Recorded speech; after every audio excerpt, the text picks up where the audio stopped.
আলহামদুলিল্লাহ, প্রশংসা ও শুকর আল্লাহর জন্য। শান্তি বর্ষিত হোক সকল নবী ও রসুলগণের উপর আলাইহিমুসসালাম, আদম আলাইহিস সালাম থেকে শুরু করে মুহাম্মদ সাল্লাল্লাহু আলাইহি সাল্লাম পর্যন্ত, এবং যত নবী ও রসুলগণ এসেছেন উনাদের মাঝে, এবং বিশেষ করে শেষ নবী মুহাম্মদ সাল্লাল্লাহু আলাইহি সাল্লামের উপর। ভাই বোনেরা, আসসালামু আলাইকুম ওয়া রাহমাতুল্লাহি ওয়া বারাকাতুহু। আজকে যে বিষয় একটু ভিন্ন। বিষয়টির নাম ইংলিশে প্রথমে বলবো, তারপর বাংলায় বলছি। দ্য প্রফেটস বার্থডে সাল্লাল্লাহু আলাইহি সাল্লাম, to celebrate or not to celebrate. মানে নবীর কি বলবো, বার্থডে জন্মদিন, নবীর জন্মদিন সাল্লাল্লাহু আলাইহি সাল্লাম উদযাপন করব নাকি করব না, এটাই প্রশ্ন। এই টপিক আরো কিছু টার্ম দিয়ে আমরা বলতে পারি, যেমন 12 রবিউল আউয়াল, বা আমরা বলতে পারি মৌলিদ, আরবি শব্দ, বাংলাতেও বলা হয়, বা মৌলিদ আন নবী বা মৌলিদুন নবী, বা এটাকে ঈদে মিলাদ বলা হয়ে থাকে, ঈদে মিলাদ আন নবী বা ঈদে মিলাদুন নবী, এইসবও বলা হয়ে থাকে। এটা নিয়ে আমরা আলোচনা করব।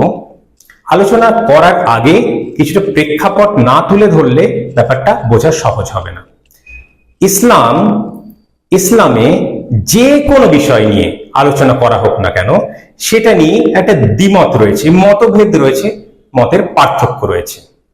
যে কোনো বিষয় উঠে নিন, এমন একটা বিষয় বাকি নেই যেটা নিয়ে দ্বিমত নেই ইসলামের মধ্যে। এটা কিরকম কথা, ভয়ের কথা, কিন্তু আমরা এটাকে আস্তে আস্তে সহজভাবে এগিয়ে নিয়ে যাবো আলোচনাটা।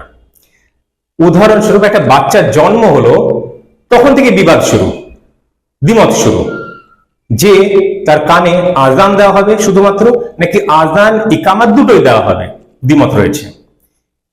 এমনকি একটা মানুষ মারা গেল, এবার সালাতুল জানাজা, ফিউনারাল প্রেয়ার পড়া হচ্ছে, সালাম একবার ফেরাবো নাকি দুবার ফেরাবো, সেখানেও দ্বিমত। প্রত্যেকটা বিষয় নিয়ে দ্বিমত রয়েছে। এই যে ইস্যুটা, সেটা নিয়েও দ্বিমত রয়েছে। দুটো প্রধান মত রয়েছে, দুটো গ্রুপ রয়েছে। এক ধরনের যারা এরা বলে যেটা শিরক, অন্য ধরনের বলে এটা ফরজ। যদি শিরক নাও বলে তাহলে প্রায় শিরকের পর্যায়ে নিয়ে যায়, এরা যদি ফরজ নাও বলে তাহলে প্রায় ফরজের পর্যায়ে নিয়ে যায়। তো এইটা আমরা আস্তে আস্তে আলোচনাটা এগিয়ে নিয়ে যাবো। তার আরো কয়েকটা টার্ম যেটা আমরা আলোচনার মধ্যে কোন একটা সময় টেনে আনবো, যে টার্মগুলো হচ্ছে date of birth, birth date, birthday, আর frequency, daily, weekly, monthly, yearly, এই সমস্ত বিষয় নিয়ে আমরা আলোচনা করব। যখন যখন যেগুলো প্রয়োজন পড়বে তখন তখন সেই টার্মটা টেনে এনে ডিসকাশনের মধ্যে নিয়ে আসবো, এগুলো বলে রাখলাম। তাহলে প্রথম আলোচনাটা সেরে ফেলা যাক, যেটা শিরক কিনা, কারণ শিরক হলে তো বাবা ওর থেকে অনেক দূরে থাকতে হবে। তাহলে আমরা সকলেই সূরা ইখলাস আমরা জানি, 4টে আয়াতের সূরা। সূরা ইখলাস সূরা নম্বর 112, আয়াত নম্বর 1 থেকে 4, মানে পুরোটাই আমি পড়ে শোনাচ্ছি, কারণ ছোট সূরা। আউযু বিল্লাহি মিনাশ শাইতানির রাজিম, বিসমিল্লাহির রহমানির রহিম। আমাদের সকলে জানাও আছে, কুল হুয়াল্লাহু আহাদ আল্লাহুস সামাদ লাম ইয়ালিদ ওয়া লাম ইউলাদ ওয়া লাম ইয়াকুল লাহু কুফুয়ান আহাদ। তৃতীয় নম্বর আয়াতে যেখানে বলা হচ্ছে ওয়া লাম ইউলাদ, যার অর্থ হচ্ছে উনি কারো কাছ থেকে জন্মাননি, উনাকে কেউ জন্ম দেয়নি, উনার জন্ম হয়নি। তাহলে আল্লাহ সুবহানাহু ওয়া তাআলার ডেফিনিশন, সংজ্ঞা হচ্ছে যে উনার জন্ম হয়নি, অজন্মেয়, যার জন্ম হয় না, চিরকালই ছিল, জন্ম হয় না। এইবার যদি কেউ দাবি করে যে মুহাম্মদ সাল্লাল্লাহু আলাইহি ওয়াসাল্লামের জন্ম হয়েছে, কারণ জন্ম হলে তবেই তো বার্থডে, তাই না? বার্থডে না হলে কি করে হবে, জন্মদিন কি করে হবে জন্ম না হলে? তো জন্ম যদি কেউ দাবি করলো, সেলিব্রেট করা না করাটা পরের ব্যাপার, উদযাপন করাটা না করাটা পরের ব্যাপার, এখন মূল আলোচনায় আমি আসিনি এখনো। তো জন্ম যদি কেউ বললো যে মুহাম্মদ সাল্লাল্লাহু আলাইহি ওয়াসাল্লামের জন্ম হয়েছে, তাহলে এটা দাবি সে করছে যে সে আল্লাহ নয়, সে প্রভু নয়, সে রব নয়, এটাই তো দাবি। তাহলে দাবিটাই যদি এটা, তাহলে শিরক কি করে হয়? শিরকের ব্যাপারটা যেন এটা খণ্ডন করে ফেলেছি। তাহলে এই যে মতামতগুলো আছে, তাহলে 3টে ক্যাটাগরিতে ভাগ করা যায়। শিরক তো নয়, এটা ক্লিয়ার হয়ে গেল, এটা হারাম বা বিদা বা অন্য কোনো পাপ বা গুনাহ কিনা। গুনাহ শব্দটা আমার খুবই অপছন্দনীয় বলছি এই কারণে, আপনারা বুঝতে পারবেন না। কারণ জুনা যদি বলি, জুনা শব্দটা আরবি শব্দ, জুনা শব্দ বাংলাতেও লেখা যায়, জ আছে, বাকিগুলো তো আছেই। তো গ আছে, আর মানে গ তো আরবিতে ছিলই না, হ্যাঁ আরবিতে তো নেই। তাহলে এটা জুনা যখন বাংলায় উচ্চারণ করা সম্ভব, তাহলে গুনাহ কেন বলবো? যদি ওই মানে উচ্চারণটা যদি আমাদের ভাষায়, বাংলা ভাষায় না থাকতো, তাহলে ভেবে দেখার একটা ব্যাপার ছিল। জেব্রা, জ, এই উচ্চারণটা নেই, তো জেব্রা বলি, সেখানে ঠিক আছে, সেখানে আমি বুঝতে পারছি। কিন্তু যেখানে উচ্চারণটা রয়েছে সেখানে কেন চেঞ্জ করব? এখানে আমরা কিছুটা হলে ইনফ্লুয়েন্স হয়েছি উর্দুওয়ালাদের থেকে, হিন্দিওয়ালাদের থেকে ওরা গুনাহ প্রথম শুরু করেছে। আমরা গুনাহ পাপটা তো বলতেই পারি বাংলা শব্দ, কিন্তু গুনাহ শব্দটা আমি সচরাচর বলা পছন্দ করি না। জুনা শব্দটা আরবিতে রয়েছে, ওটাই বললেই ভালো হতো, কিন্তু বুঝতে অসুবিধা হবে বলে গুনাহটা আমি এখানে ব্যবহার করলাম। তাহলে এটা কি মানে শিরক তো না, বোঝা গেল, কিন্তু বিদা বা হারাম বা অন্য কোনো ধরনের পাপের কাজ হচ্ছে কিনা সেটা একটা মতামত থাকলো। দ্বিতীয়, তার অপোজিট, এটা ফরজ কিনা বা ফরজ না হলে তার কাছাকাছি কিনা সেটা একটা মতামত থাকলো। তৃতীয়, মাঝামাঝি নিউট্রাল, মাঝামাঝি কিছু একটা, সেটা তিনটে নিয়ে একটা আলোচনা করব। তাহলে এই যে যারা একটা গ্রুপ আছে, কারা আমি বলবো না, নাম নেওয়ার দরকার নেই, তারা বিশ্বাস করে, তারা এটা মানে যে তাদের বিশ্বাস এটা যে মোহাম্মদ সাল্লাল্লাহু আলাইহি সাল্লামের বার্থডে, জন্মদিন, নবী দিবস বলা হয়ে থাকে, এটা উদযাপন করা যাবে না, এটা যাবে না। আর সৌদিরা এই কথাটাই বলে, তো এদেরও বিশ্বাস, এদের বিশ্বাস, এরা বলেও, আর সৌদিরাও এটা বলে, এরা সেটা খোলাখুলি বলে, ঠিক আছে, এখানে তো পরিষ্কার। কিন্তু আমরা বলি যে এরা হচ্ছে দোগলা, দুমুহ, বা এটা কি বলা যায়, মুনাফিক, ঠিক আছে, মুনাফিক এরা। কেন? আমি তখন কোনো প্রমাণ দিইনি, দেবো, এক্ষুনি দেবো প্রমাণ, কোথাও পালিয়ে যাচ্ছি না, প্রমাণটা দেবো ইনশাআল্লাহ। প্রমাণটা হচ্ছে যে তাহলে এরা যদি সব সময় যেটা ওরা বিশ্বাস করে, যেটা বলে, সেটা নিয়ে বলতে পারতো, তাহলে আমরা তাদেরকে মুনাফিক বলতাম না, অন্য কিছু হতে পারে, মুনাফিক তো হতো না, মুনাফিকের ক্যাটাগরিতে তারা পড়তো না। কিন্তু তারাবির ব্যাপারে যে বলি, এই গ্রুপটা বিশ্বাস করে এবং বলেও যে তারাবি 8 রাকাত। আজকে তারাবি নিয়ে আলোচনা করছি না, কিন্তু সেটা অন্য বিষয়, ভিন্ন বিষয়, আমরা অন্য কোনো সময় আলোচনা করবো, ইনশাআল্লাহ করবো, কিন্তু আজকে আলোচ্য বিষয় সেটা নয়। এইটা তারা মুনাফিক কেন সেটার আমি প্রমাণ দিচ্ছি। তারা বলে এবং বিশ্বাস করে দুটোই, যে তারাবি 8 রাকাত 20 রাকাত নয়। কিন্তু সৌদির বিরুদ্ধে, সৌদি এখানে কিন্তু এদের সঙ্গে একমত নয়। সৌদি 20 রাকাত বলছে কি, করছে তো, সবাই তো দেখতে পাচ্ছে। তাহলে তখন কিন্তু এদের সাহস হলো না যে সৌদির বিরুদ্ধে গিয়ে কোনো কথা বলার। কি বলা যাবে এদের বিরুদ্ধে? এদের থেকে বড় মুনাফিক আর কি হতে পারে? এটা বলার সাহস হচ্ছে না, যেটা ওরা একই রকম মিল খাচ্ছে সেটা বলছে, যে যেটা ঠিক আছে, যেখানে মতের মিল হচ্ছে না সেখানে বলবার সাহস হচ্ছে না। তো মুনাফিক তো এই সমস্ত লোককে বলে। যাই হোক, এই প্রমাণটা দিলাম। আর এরা এটাও বলে যে প্রমাণ দেখাও সাহাবীদের থেকে, যে নবী দিবস উদযাপন করা যাবে কিনা, কোথায় প্রমাণ আছে। আসছে আমি টপিকটা নিয়ে আলোচনা করব, অত উত্তেজিত হওয়ার কিছু নেই। সাহাবী তো বাদ দাও, যদি নবী থেকে প্রমাণ দিই তাহলে কি সাহাবী প্রমাণের দরকার পড়ে? কেউ আর তখন সাহাবী থেকে প্রমাণ চাইবে না। যদি তারপরেও চাই তাহলে সে মুনাফিক তো না, সে তো কাফির, মুশরিক, আর কিছু বলার দরকার নেই, মুসলিম থাকে না সে, এরকম মনোভাব। সকলকে বলা হচ্ছে না, কিন্তু সকলে আপনারা যা শ্রোতা তাদেরকে আমি বলছি না, যারা এই মনোভাব পোষণ করে তাদেরকেই বলা হচ্ছে, আপনার বেশিরভাগ তো তা নয়। তো যাই হোক, তাহলে মোহাম্মদ সাল্লাল্লাহু আলাইহি ওয়াসাল্লাম কি করলেন? মোহাম্মদ সাল্লাল্লাহু আলাইহি ওয়াসাল্লামকে কোন সাহাবী জিজ্ঞাসা করলেন যে আপনি সোমবার ফাস্ট সিয়াম পালন করেন কেন, সম রাখেন কেন? আবার সেই বাংলা ভাষায় রোজা বলতে হচ্ছে আমার অপছন্দনীয় শব্দ, যেহেতু এরা হিন্দি উর্দুওয়ালাদের থেকে ইনফ্লুয়েন্স হয়ে ওরা রোজা ব্যবহার করে, রোজা করে। জ নেই, জ আছে তো রোজা, এখানে যেমন ঠিক আছে, কিন্তু গুনার কোনো কোনো দরকার ছিল না। যাই হোক, রোজা আপনি কেন রাখেন?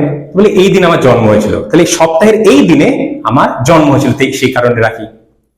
তাহলে যদি মোহাম্মদ সাল্লাল্লাহু আলাইহি ওয়াসাল্লামের বার্থডে সেলিব্রেট করতে হয়, তাহলে 1 বছর কেন অপেক্ষা করা? সপ্তাহে সপ্তাহে করতে পারি তো, সম পালন করে রোজা রেখে করতে পারি তো। বার্থডে পালন করা আমাদের উদ্দেশ্য কি না, সেটাই করি, কেন 1 বছর ওয়েট করব? আর সেটা থেকে সপ্তাহে সপ্তাহে করতে গেলে কি প্রমাণিত হলো? যে রোজা রাখো, সম পালন করো, করি সেটা। আমি তো বলবো দুটো করে সম পালন করা দরকার। কেন? কারণ মোহাম্মদ সাল্লাল্লাহু আলাইহি ওয়াসাল্লাম নিজের জন্মদিবসে খুশি হয়ে নিজের যে দিনে জন্মেছিলেন সেদিনে রোজা রাখলেন, সম পালন করলেন। তা আমাদের নিজে যেদিন জন্মেছি, বেশিরভাগ জন আমাদের জন্য কি হবে? বাকি 6 দিনের একদিন হবে, কারো কারোর জন্য সোমবার হতে পারে। বেশিরভাগ বাকি 6 দিনের একদিন, সেটাই চান্স বেশি, কারণ সব ডিস্ট্রিবিউশন ইকুয়ালি ধরে নেওয়া যেতে পারে। তাহলে আমাদের নিজেদের যেদিন জন্মদিন সেদিনও রোজা রাখি, আর সোমবারেও রাখি, যদি সেগুলো পৃথক পৃথক হয়, না হলে একটু বাঁচা গেল, একদিন রাখলেই হয়ে গেল, দুটো কাজ। বেশিরভাগের জন্য 2 দিন করে রোজা রাখি, আরো ভালো হলো ব্যাপারটা। কারণ মোহাম্মদ সাল্লাল্লাহু আলাইহি ওয়াসাল্লাম যেটা করেছেন সেটা আমাদের জন্য ভালো। মোহাম্মদ সাল্লাল্লাহু আলাইহি ওয়াসাল্লাম নিজের বার্থডের জন্য করেছে, তাহলে আমরা নিজের বার্থডের জন্য উদযাপন করি। কিভাবে উদযাপন করি? সম পালন করে, না খেয়ে, ঠিক আছে। ইসলামে ফিস্টিং নেই, ফাস্টিং আছে, ঠিক আছে, ইংলিশ শব্দ। যাই হোক, বাংলাতে এরকম হয় না, সেই জন্য ইংলিশেই বলতে হলো এই অংশটুকুটা।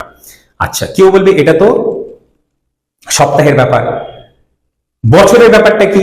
আচ্ছা, বছর ব্যাপারে আছে তো, সপ্তাহের ব্যাপারটা ক্লিয়ার করলাম। সপ্তাহেও করা যায়, বছরে বছরে অপেক্ষা করার দরকার নেই, রবিউল আউয়ালের অপেক্ষা করার দরকার নেই। যদি কেউ উদযাপন করতে চায় নবী দিবস, করা যেতে পারে। কিভাবে করা যেতে পারে সেটাও বললাম, লোকজনকে ডেকে কেক কেটে খাওয়া দাওয়া করে নয়, ফাস্টিং করে। বোঝা গেল? আচ্ছা, দ্বিতীয় হাদিস, বাইহাকি থেকে হাদিসটা আমরা নিচ্ছি। সেখানে বলছে মোহাম্মদ সাল্লাল্লাহু আলাইহি ওয়াসাল্লাম নবুয়তের পরে, নবী হওয়ার পরে দুটো পশু স্যাক্রিফাইস করলেন, জবাই করলেন, জবিহা করলেন, এবং সেটা জবিহা করলেন মানে কি, উনি সেটা দিয়ে খাবার দাবার বানালেন এবং সেটা সকলকে ডেকে ডিস্ট্রিবিউট করলেন, একসঙ্গে খাওয়া দাওয়া হলো। সেখানে শুধু নিকটবর্তী বন্ধুদেরকে ডেকে তো নয়, সকল মানুষকে ডেকে, সে সময় যারা ছিল।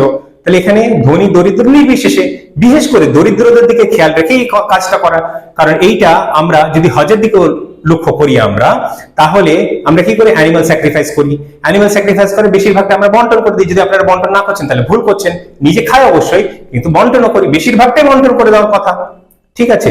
আর এটা তো ঈদুল আজহার ব্যাপারটা গেল। আর ঈদুল ফিতরের ব্যাপারটা দেখা যাক কি হচ্ছে। ঈদুল ফিতর যে ফিতরা, যে রকমটা, মানে যে খাদ্যটা আমরা মেইনলি খাই, সেটার যে মাপটা আছে সেটা আমরা গরিবদেরকে ডিস্ট্রিবিউট করি সলার আগে, ঈদুল ফিতর সলার আগে। তাহলে ডিস্ট্রিবিউশন, এটাই হচ্ছে সেলিব্রেশন ইসলামে। ডিস্ট্রিবিউশন করা, খাবার বন্টন করা, বাঁটা, দেওয়া সেই সমস্ত লোকজনকে যারা অতটা সমাজে অতটা ভালোভাবে নেই, গরিব আছে, দরিদ্র আছে, তাদেরকে, যাতে তাদের দিকেও খেয়ালটা আমরা রাখতে পারি। ইসলামের সেলিব্রেশন তো এটা, ইসলামের সেলিব্রেশন এটাতে তুমি একবার করলেন। তো কেউ বলবে বছর বছর কেন করবো? ঠিক আছে, বছর বছর যদি কেউ করতে চায় ভালো কাজ হিসেবে করুক। কিভাবে সেলিব্রেশন করুক বললাম, দুদিন করে করো না, একদিন কেন, দুবার করে খাওয়া দাওয়ার আয়োজন করো। একবার নিজের বার্থডেতে করো, কারণ সুন্নাত মুহাম্মদ সাল্লাল্লাহু আলাইহি ওয়াসাল্লাম সাল্লাহ করেছেন, আমরা পড়ছি। তো মুহাম্মদ সাল্লাল্লাহু নিজের বার্থডেতে করলেন, আমরা নিজের বার্থডেতে করবো, প্লাস ওনার বার্থডেতে করবো। তাহলে দুবার করে করলাম, দুবার করে খাওয়া দাওয়ার অ্যারেঞ্জমেন্ট করি আমরা, আর ডিস্ট্রিবিউট করি খাবারটা গরিবদের মাঝে, ভালো কথা। আর প্রত্যেক সপ্তাহে দুবার করে সম পালন করি, আরো ভালো কথা। তাহলে ফাস্টিং যে সেলিব্রেশনটা, উদযাপনটা কিভাবে করতে হয় সেটা হাদিস থেকে প্রমাণ পাচ্ছি, কিন্তু কিভাবে করতে হয় সেটাও পাচ্ছি। শুধু পাচ্ছি বলে ছেড়ে দিলে অর্ধেকটা উত্তর হবে, অর্ধেকটা উত্তর ডেঞ্জারাস ব্যাপার হয়, ভয়াবহ ব্যাপার হয়। পুরোপুরি আলোচনাটা করা দরকার। আলোচনার মধ্যে কিন্তু স্পুন ফিড করছি না, চামচ দিয়ে খাইয়ে দিচ্ছি না, বরং আমি আপনাদেরকে উত্তর দেওয়ার জন্য আজকে আসিনি। এই সেশনের মূল লক্ষ্য উদ্দেশ্য নেই যে উত্তরটা দেওয়া হোক, এই প্রশ্নের মূল লক্ষ্য উদ্দেশ্য যে সঠিক প্রশ্নটা করতে আপনারা শিখুন, আর তারপরে সেটা নিয়ে চিন্তা ভাবনা করতে শিখুন। বোঝা যাচ্ছে কি বলতে চাইছি? তো এই ব্যাপারটা তুলে ধরলাম। তাহলে এবার কেউ কেউ বলবে যে না বাবা, অত বুঝি না, আমরা তো সিরাত নিয়ে আলোচনা করতে চাই, কেন বাধা দিচ্ছেন? না, আমি তো বাধা দিচ্ছি না, যে বাধা দিচ্ছি তাদের সঙ্গে বুঝে না, আমি বাধা দিচ্ছি না। কিন্তু আমি বলি যে এইরকম একজন ব্যক্তিত্ব, মুহাম্মদ সাল্লাল্লাহু আলাইহি ওয়াসাল্লামের মতো ব্যক্তিত্ব একদিন সিরাত নিয়ে আলোচনা করে কি যথেষ্ট? একটা লাইফ টাইম ছোট পড়ে যায়, একটা পুরো জীবনকাল ছোট পড়ে যায় ইনার মতো ব্যক্তিত্বের ব্যাপারে জানা এবং বোঝা, এবং সেই স্ট্র্যাটেজি গুলো মানা, ফলো করা, অবলম্বন করা, ওবে করা, ফলো করা, ইতাত করা, ইত্তেবা করা। একটা লাইফ টাইম শর্ট পড়ে যায়। আর বছরে একদিনের জন্য ওয়েট করব? মাসে মাসে করো, সপ্তাহে সপ্তাহে করো। আমি তো বলি প্রত্যেক সপ্তাহে শুরু করা হোক, ইনশাল্লাহ আমরাই শুরু করছি। প্রত্যেক সোমবার আমরা করব, 3টে করে পৃথক সেশন রাখবো, একটা ইংলিশে করবো, একটা বাংলায় করবো। যারা বাঙালি তারা বাংলা সেশনটা জয়েন করে নেবেন, আর তার যারা হিন্দি উর্দু তারা হিন্দি উর্দুতে জয়েন করতে পারেন। হিন্দি উর্দু মানে একসঙ্গে, ওটা ইন্ডিয়ান যে কমন ভাষা সেটা আমি বললাম। তা আসুন দেখি কার কতটা মানে ভালোবাসা জন্মেছে মুহাম্মদ সাল্লাল্লাহু আলাইহি ওয়াসাল্লাম। প্রত্যেক সপ্তাহে টাইম দেখ না, এখন সে পালাবে। কেন পালাচ্ছ ভাই? কি হলো? যাও যাও, যেও না, থাকো থাকো থাকো থাকো, শোনো সিরাত, শোনো সিরাত নিয়ে আলোচনা করতে, সিরাত শোনো। তো এইবার সবাই পালাবে না, আমরা জানি। আপনারা অনেকে আসবেন, ভালো কথা। যারা আসবে না তারা বুঝে নেন, যারা আসবে না তারা কে? তারা মিথ্যে কথা বলে, মিথ্যেবাদীরা। তাহলে 3-4টে দিকে আমরা আলোচনা করলাম। রবিউল আউয়াল নিয়ে আরেকটা কথা বলার আছে, 12 রবিউল আউয়াল নিয়ে। কারণ এই যে ডেটটা, সেটাও একটা কনফিউশন রয়েছে। ইসলামে সব কিছু নিয়ে দ্বিমত কিনা, তো এটা নিয়েও দ্বিমত রয়েছে। 12 রবিউল আউয়াল নবী দিবস কিনা, নবীর জন্ম দিবস কিনা, নবীর জন্মদিন কিনা সাল্লাল্লাহু আলাইহি ওয়াসাল্লাম, এটাও ঠিক মতো মানে দ্বিমত রয়েছে এটার ব্যাপারেও। কেউ বলে 9, কেউ বলে 12, কেউ বলে অন্য কোনো ডেট। তো বেশিরভাগ লোকের ধারণা এটা 12 তারিখ। তো সেটা নিয়ে আমার কোনো আপত্তি নেই, ঠিক আছে, ভাবলে ভাবুক, তাতে কিছু এসে যায় না, 12ই না হলে। কিন্তু 12তে সেলিব্রেশনটা কি করে করতে হবে সেটার প্রমাণ কিন্তু আমরা হাদিসের উদ্ধৃতি দিয়ে তুলে ধরবার চেষ্টা করছি। এমনকি সহিহ মুসলিমের আরেকটা হাদিস আছে, খুব গুরুত্বপূর্ণ হাদিস, মন দিয়ে শুনবেন।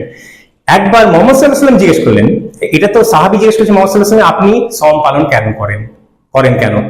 এটা মুহাম্মদ সাল্লাল্লাহু আলাইহি ওয়াসাল্লাম ইহুদিদেরকে দেখলেন যে ওরা সওম পালন করছে, রোজা রাখছে। 10ই মুহররমের দিন, 10ই মুহররম আশুরার দিন। তো উনি ভাবলেন যে কেন রোজা রাখছে, এটা জিজ্ঞেস করা যাক। রোজা এই জন্য বারবার বলছি কারণ বুঝতে আপনাদের সুবিধা হবে, নাহলে সম কথাটা বলে ভালো। তো ইহুদি উত্তর দিল, এই দিন আল্লাহ সুবহানাহু ওয়া তাআলা আমাদেরকে ফিরআউনের হাত থেকে নেজাত দিয়েছিলেন, বাঁচিয়েছিলেন, এবং ফিরআউন মরে গেছিল। ফিরআউনকে সমুদ্র তলে ওই জলে মানে জল আসার কারণে সে মারা যায়, তার লস্কর আর্মি সব ডুবে মরে যায়। সেই জন্য আমরা খুশি এটা মানাই। তো মুসা আলাইহিস সালামের ব্যাপারে যদি এরা খুশি মানায়, তাহলে আমাদের তো আরো বেশি হক যে মুসা আলাইহিস সালামের কোন একটা ঘটনার সঙ্গে যে জড়িত সেটা ব্যাপারে খুশি মানায়, উৎসব উদযাপন করি। তোমার প্রত্যেক বছর আমরাও এবার থেকে আশুরার দিনে রোজা রাখবো। তাহলে সেলিব্রেশন মোহাম্মদ সাল্লাল্লাহু আলাইহি ওয়াসাল্লামকে প্রমাণিত কি হচ্ছে? রোজা রাখা, ফিস্টিং নয়, ফাস্টিং। ঠিক আছে, এইবার আরেকটা দিকে আমরা একটু আলোকপাত করি। ডেট অফ বার্থ মানে হচ্ছে দিন, মাস আর বছর, সব কটাই জানা আছে। এটা বিশেষ করে অফিসিয়াল ডকুমেন্টেশনের কাজে লাগে, গভর্নমেন্টের কাজে লাগে। বার্থ ডেট মানে হচ্ছে দিন আর মাসটা জানা আছে, ডেট জানা মানে বছরটা জানা থাকতেও পারে, নাও থাকতে পারে, কিছু এসে জানা। এটা মূলত অ্যানিভার্সারি মার্ক করার জন্য ক্যালেন্ডারে প্রয়োজন হয়। বার্থ ডে এটাও কিছুটা একই রকম, মান্থ মানে ডে আর মান্থটা জানা আছে, দিন আর মাস জানা আছে, বছর নিয়ে আমাদের কোনো গুরুত্ব নেই, কারণ আমার অ্যানিভার্সারিটা নিয়ে এখানে গুরুত্ব। ফ্রিকোয়েন্সি বলতে কি বুঝি? ফ্রিকোয়েন্সি যেরকম বললাম যে বছরে একবার হলে বাৎসরিক, মাসে একবার হলে মাসিক, সপ্তাহে একবার হলে সাপ্তাহিক। তো এখানে তো বাৎসরিক এবং সাপ্তাহিক দুটোই পাচ্ছি, যত বেশি ভালোবাসা তত বেশি করবো কিনা। তাহলে আমরা বাৎসরিকটা যদি করি বা ভালো করছি, নাহলে সাপ্তাহিকটাও করি না, তার সাথে সাথে প্রত্যেক সপ্তাহে দুটো করে রোজা, প্রত্যেক সপ্তাহে প্রত্যেক বছরে দুবার করে খাওয়া দাওয়ার আয়োজন, নিজের জন্য না, কয়েকজনকে বন্ধুদেরকে ডেকে ভালো করে ফিস্টিং করছি না, ওসব বলছি না আমি। দুটো করে পশু জবাই করে সেটা বিতরণ করা হোক গরিবদের মাঝে, সেটা করো দুবার করে, একবার না, হ্যাঁ দুবার করে। আচ্ছা, এইবার ফিরে আসি এই সিরাতের ব্যাপারটা। আমি বললাম অনেক কিছু, অনেক কিছু দিক বললাম। এই ব্যাপারটা আমাদের গুটিয়ে নেওয়ার একটা সময় এসেছে। এখানে একটা দুটো কথা আমাদের এখন বলতে হয় যে আপনারা যদি উত্তরে অপেক্ষা ছিলেন, উত্তর কিন্তু পাওয়া গেল না, উত্তরের জন্য আমি ছিলাম না, সেই আশাটা করাই আপনাদের ভুল ছিল। কারণ আমি প্রথমেই বলেছিলাম যে এইটা, আচ্ছা একটা জিনিস মানে বাকি থেকে গেল, সেটা আগে বলে নি, যে 12 রবিউল আউয়ালের ব্যাপারে জন্মদিবস কিনা সেটাতে একটা প্রমাণিত নয়। দ্বিতীয়, এই দিন মৃত্যু দিবসও, 12 রবিউল ওনার মৃত্যু দিবসও। এবার আমরা খুশি উদযাপন করবো না শোক মানাবো, সেটা একটা প্রবলেম। তাহলে আমি মানছি হ্যাঁ, যদি দুটো একই দিনে হয় তাহলে খুশির কারণটা বেশি হওয়ার কথা, কারণ সেটার কারণে আমরা অন্ধকার থেকে আলোর দিকে আসতে পারলাম শেষবারের মতো। আগেও প্রত্যেকটা নবী রাসূলের যুগে অন্ধকার থেকে আলোর দিকে আমরা এসেছি, সেই নবীর হাত ধরে, ঠিক আছে। কিন্তু এবার শেষবারের মতো সেটা ঘটলো। তাহলে খুশিটা বেশি গুরুত্বপূর্ণ রাখে দুঃখের থেকে, এটা বোঝালাম। এদিক থেকেও খুশি মানালে কোনো অসুবিধা নেই। কিভাবে মানাতে হবে আমি আগেই বলেছি। আর আরেকটা দিক তুলে ধরি, এই জটিল একটা বিষয় আমি নিজেই ঢোকালাম, এই জটিলের মধ্যে আরেকটা জটিলতা ঢোকাই, জটিল বিষয়টার মধ্যে আরেকটা জটিলতা ঢোকানোর চেষ্টা করছি। এবার আমরা জানি আমাদের যে যে ফাইনাল হোম, ডেস্টিনেশন, গন্তব্যস্থল, সেটা কোনটা? সেটা জান্নাত। এই পৃথিবী নয়, এই পৃথিবী থাকার জন্য আমরা এসেছি নাকি? আর সেটা যেতে গেলে মৃত্যু আবশ্যিক, মৃত্যু না হলে সেখানে যাওয়া যাবে না। তাহলে মৃত্যু হলেই সেখানে যাওয়া সম্ভব, না হলে নয়। তাহলে এইবার একজন মারা গেছে, ভালো থাকলে জান্নাতে গেছে, আপনার দুঃখ কেন হচ্ছে? এটা কিরকম ধরনের মানসিকতা? তাহলে একটা জটিলতার মধ্যে জটিলতা ঢোকালাম। যে মারা যাবে সেই তো জান্নাতে যাবে, ভালো হলে তো সে তো যাবেই। আর কে বেশি হকদার এর থেকে, যে মুহাম্মদ সাল্লাল্লাহু আলাইহি ওয়াসাল্লাম থেকে বেশি? তাহলে আপনার দুঃখ কিসের জন্য হচ্ছে? একটা জটিলতার মধ্যে জটিলতা ঢোকালাম। তাহলে বিভিন্ন অ্যাঙ্গেল থেকে, বিভিন্ন পার্সপেক্টিভ দ্বারা আমরা এই বিষয়টা আলোচনা করলাম। আমি মনে করি এই ধরনের আলোচনা আগে কখনো আপনারা শোনেননি, এইভাবে আলোচনা হয়ে থাকে না। তাহলে এবার শিরক কিনা সেটা খণ্ডন আগে করেছি, বিদআত বা হারাম কিনা সেটা হাইলি আনলাইকলি, এটা সম্ভাবনা খুবই কম। এরকম ব্যাপারটা, জিনিসটা এটা নয়। তারপরে আচ্ছা, সেলিব্রেশন গুলো আমি বললাম কি? আচ্ছা, সেলিব্রেশন গুলো মনে মিস হয়ে গেল। ইসলাম কি? ইসলাম তো সেলিব্রেশনের একটা দিন বা ধর্ম, সেলিব্রেশনের রিলিজন। উদাহরণস্বরূপ আমরা যে ফজরের সালাত পড়ি, সেটা আদম আলাইহিস সালাম যখন ওনার তওবা অ্যাকসেপ্ট হলো, তখন উনি ফজরের সালাত পড়েছিলেন। যেই সময় পড়েছিলেন সেটা আমাদের জন্য বাধ্যতামূলক হয়ে গেল। উনি এমনি পড়লেন, কিন্তু আমাদের জন্য সেটা বাধ্যতামূলক। উনি একবার পড়লেন, আমাদের জন্য প্রত্যেক দিনে বাধ্যতামূলক। জোহরের সালাত 4 রাকাত, ফজরের সালাত 2 রাকাত উনি পড়েছেন, সেই জন্য আমরা 2 রাকাত পড়ি। তো আমি বলি কখনো যে যদি উনি একটু দেরি করে পড়তেন তাহলে সকলের জন্য আমাদের সুবিধা, তাই না? এটা একটা হালকাভাবে কথা ছিল, জোক ছিল, এটা সিরিয়াসলি নেওয়ার নেই, ঠিক আছে? জোকটা জোক ভাবে নিতে, একটু ক্লিপ কেটে ফিতনা ছড়াবেন না। জোহর আসরের সালাত 4 রাকাত করে নূহ আলাইহিস সালাম এবং ইব্রাহিম আলাইহিস সালাম থেকে প্রমাণিত। মাগরিব সালাত থেকে আসলে 3 রাকাত, এর আগে হয় 2 ছিল বা 4 ছিল, 3 তো ছিলই না। তো আইয়ুব আলাইহিস সালাম দীর্ঘ দিন যাবত অসুস্থ ছিলেন এবং উনি চাইলেন যে উনি 4 রাকাত সালাত আদায় করবেন যখন সুস্থ হয়ে উঠলেন, মানে অসুস্থতা কেটে গেল। কিন্তু 3 রাকাতের পর ওনার এত দুর্বল লাগলো যে দাঁড়াতে পারলেন না, উঠতে পারলেন না, সালাম ফিরে দিলেন। আল্লাহর এই জিনিসটা এতই পছন্দনীয় হলো যে 3 রাকাত মাগরিবের সময় যেই সময় উনি করেছিলেন সেই সময় আমাদের জন্য এটা বাধ্যতামূলক করে দিলেন, ফরজ করে দিলেন।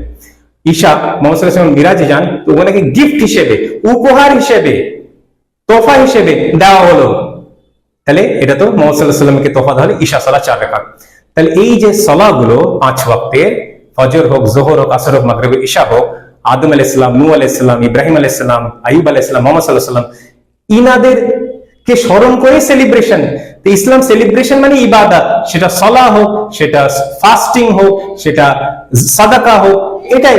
তাহলে এবার ব্যাপারটা মানে গুটিয়ে নেওয়ার সময় এসে গেছে। গুটিয়ে নিতে গেলে কথাগুলো এটা বলতে হয়, তাহলে ওই মানে গুনাহ আবার বললাম বা পাপ, এটা তো নয়, কারণ সেটা প্রমাণ আমরা দিলাম। শিরক তো নয়, অন্যগুলোও নয়। আবার এটা ফরজ, এটা আবার কিরকম কথা? যেটা কোরআনে বাধ্যতামূলক আল্লাহ সুবহানাহু ওয়া তাআলা, সেটা আবার ফরজ হয় কি করে? ভালো কাজ না খারাপ কাজ সেটা অন্য ব্যাপার, ফরজ তো হতে পারে না। একটা নিউট্রাল ব্যাপার ছিল, তার মধ্যে তার লক্ষ্য উদ্দেশ্যটাও ছিল। শুধু সিরাতের ব্যাপারটা বলছে এরা, কিন্তু তার সঙ্গে গান বাজনা, নাচ, তারপরে বাচ্চারা করুক, তারপরে বড়রা সামিল হয়ে যায়, একটা কেওয়াস হয়ে যায়। তো এটা রাস্তা খুলে দিলে সেই রাস্তাটা ভয়াবহ আকার নেয়। তো সেই রাস্তাটা ওইভাবে খোলা যাবে না। কিন্তু যদি সিরাত পড়ো, সেই দিনও পড়ো, অন্য দিনও পড়ো, সপ্তাহে সপ্তাহে আমরা বললাম তো, অ্যানাউন্স করলাম তো, আমরা প্রত্যেক সপ্তাহে আয়োজন করব, আপনারা আসুন, জয়েন করুন সিরাতের সেশনে। বিভিন্ন আলোচনা করতে থাকবো, ওনার স্ট্র্যাটেজিক সুন্নাহ, অন্যান্য সুন্নাহ, বিভিন্ন সুন্নাহ নিয়ে আমরা আলোচনা করতে থাকবো। তাহলে এটা একটা নিউট্রাল টপিক ছিল। এবার পালন করা যাবে কি যাবে না, উত্তর আপনাদেরকে দেওয়ার নয়, আপনারা বুঝে নিয়েছেন, আপনারা চিন্তা ভাবনা করবেন এটা নিয়ে। কিন্তু যদি পালন করতে হয়, যদি নবী দিবস উদযাপন করতে হয়, তাহলে সেটা কিভাবে করতে হবে? খাওয়া দাওয়া করে নয়, ঠুসে না খাওয়া দাওয়া, হ্যাঁ, সেটা ফাস্টিং করে, না খেয়ে, তারপরে বন্টন করে, সাদাকা দিয়ে, এইভাবে বিভিন্ন ইবাদতের মাধ্যমে আমাদের সেটা পালন করার যে প্রমাণ, সেটা আমি সেখান থেকে তুলে ধরলাম। তাহলে সাহাবী এদের প্রমাণের দরকার নেই, মুহাম্মদ সাল্লাল্লাহু আলাইহি ওয়াসাল্লাম থেকে ডাইরেক্ট প্রমাণ নিয়েছি, যে ধরনের যেভাবে সমস্ত কিছু দিক আলোচনা করলাম। এই দিয়েই আমার আজকের এই বক্তব্য শেষ করতে চাই। আমরা ভবিষ্যতে বিভিন্ন বিষয়, গুরুত্বপূর্ণ বিষয় নিয়ে আলোচনা করতে থাকবো ইনশাআল্লাহ। আজকে এই অবধি থাক।